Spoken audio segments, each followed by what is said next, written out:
We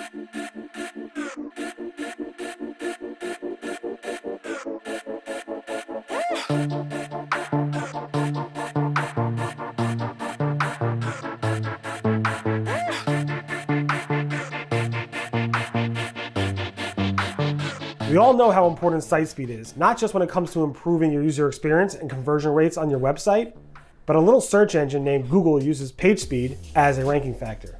That is where Ezoic comes in, with their standalone site speed accelerator. This tool is guaranteed to improve your site speed, not just for your visitors, but also will give you an 80+ score on your Google Page Speed Insights. Ezoic guarantees it.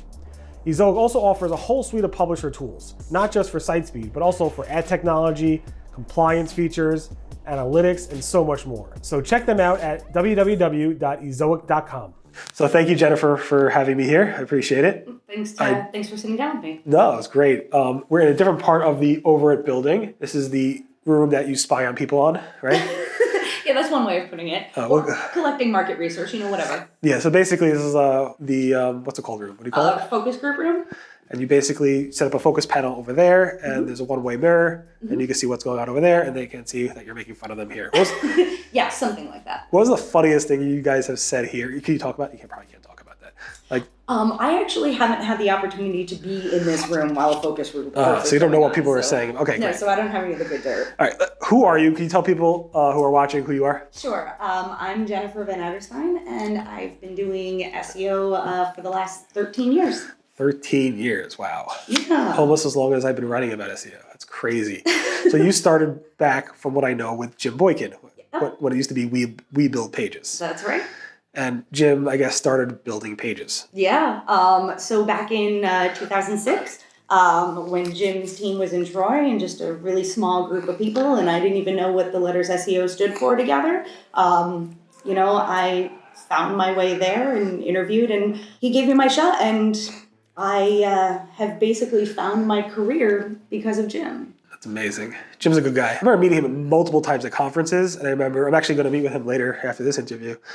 He's just an amazing guy. He's part of the, I guess, grain, if you want to call it, of the SEO industry. Yeah.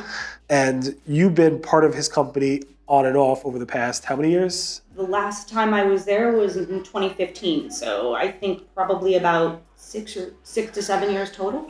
And you were with him during the ups and downs, I suspect, of the companies. And yeah. We don't have to talk much about it, but it's interesting. So you've been doing SEO for a long time. For a long time. And then you left Jim's company and you moved over to this company. Yes. In 2015, I went from IMN to Overit, and very different organizations. Overit, I got to do a lot of SEO here, but also got the opportunity to touch a lot of other different channels, email and paid and traditional media. So lots of stuff going on in this building, and it's been a lot of fun. And you're one of their primary SEOs here, right? Yes. And how does so obviously Jim is focused quarterly on SEO, whereas here it's really like a full service digital marketing agency, from what I understand. Yes. How is it different doing SEO for an SEO company versus a digital marketing agency?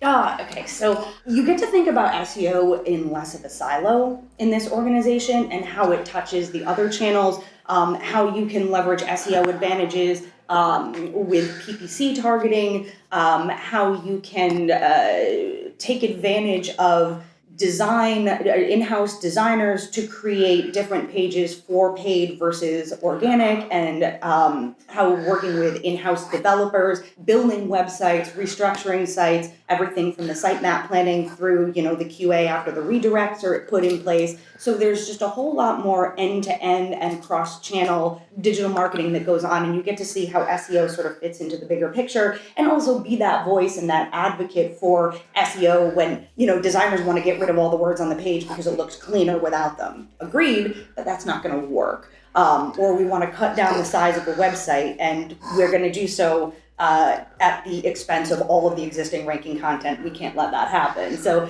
there's just being that representative and advocating for that perspective. That's interesting. And you mentioned when you were just talking about the multiple pages and cutting down on pages, back in the old days of SEO, it was like create as many pages as possible, right?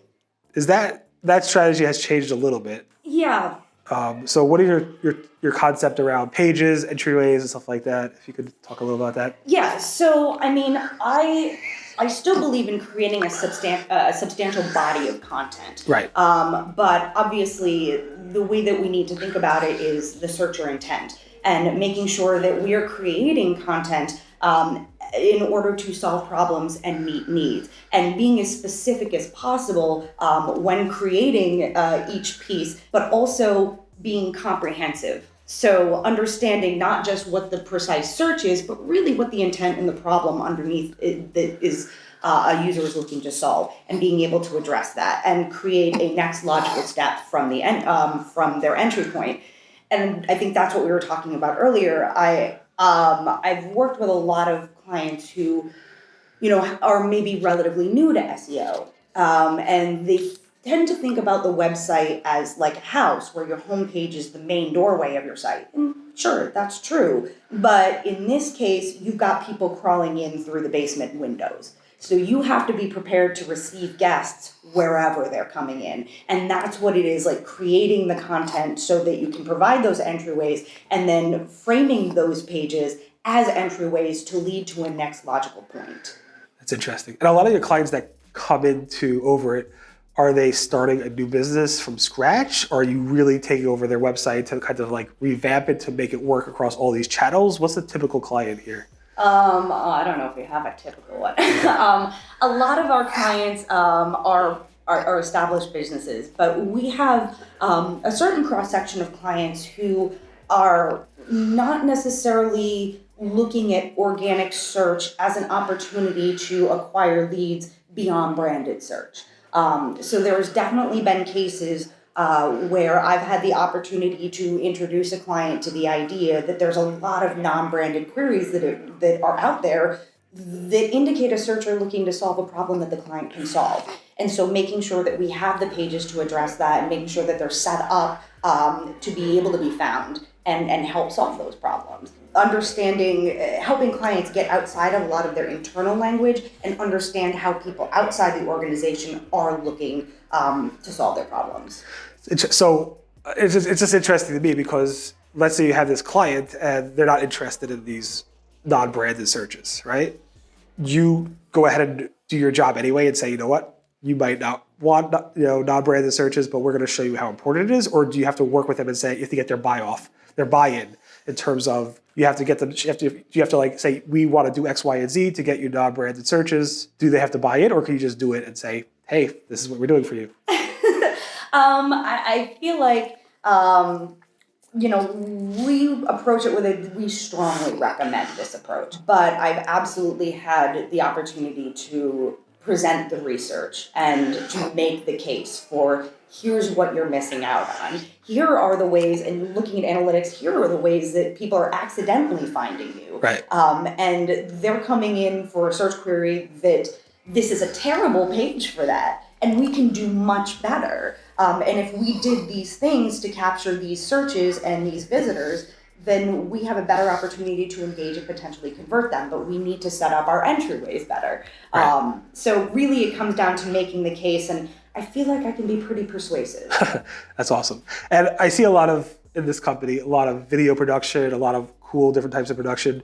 I assume you leverage a lot of the video stuff and the multimedia stuff that's being produced in Overit for their clients in search. Yeah, well, that's one of the exciting things that we're seeing right now is all the various ways that people want to consume content, from video to podcasts to image searches, and really looking at all of those multimedia formats and taking any piece of content or any idea and looking to structure those ideas in multiple different ways that allow for the searcher to consume content in their preferred way. So if they're a reader, like me, because I prefer to read articles and watch videos, but I'm kind of a dinosaur there, I guess, then great, give them the content to read. But if they're video people and they want to watch clips, have that too, and make sure that you have, your images optimized to be found, and do the research about how people are finding you from image searches. I really like the section of Search Console where you can look at how people are finding you via image searches, and there have been a lot of surprises in there. Really, randomly, this image on this page is being found for this Right. search. I can fix that. I can do that better. I can make that more intentional. So, just understanding that and understanding how different queries serve back different types of content and being able and ready to meet that. Right. You probably love that they just added a couple weeks ago the ability to filter Google Search Console by video. Yes. So that's pretty Very exciting. cool. Yeah. So Very cool. I love when they add those features because it unlocks so much data that you can then provide to your clients and say, hey, here's opportunities, missed opportunities, or future opportunities for you guys to work on. My favorite things to find are misalignments. I found a couple of those, and I have one particular case that is my favorite, that a page was ranking for all these crazy phrases accidentally. Right. Like, it was getting tons of traffic and had all these rankings, and I'm like, what people are searching for is not what this page actually serves. Right. Let's change it. And Let's change what we're doing. So don't try to change what we're ranking for. Change what we're saying so that we can meet that intent and serve people better. and convert that user. Interesting. Yes. Awesome. This is a very interesting chat. I appreciate you taking the time to talk to me. How could people learn more about you? Where can they follow you? You can find me on Twitter as Van Etc. Awesome. Well, thank you very much. Appreciate it. Thank you. I hope you enjoyed that meeting with Jennifer. She works with Lisa. She specifically works on the SEO team while Lisa does not work on SEO. And Jennifer has been doing SEO for, like she said, 13 plus years, working with some internet legends over the years, including herself. She definitely knows SEO better than most. Her knowledge and experience in the field is by far one of the top out there. So it was really, really great talking with her and picking her brain for a little bit.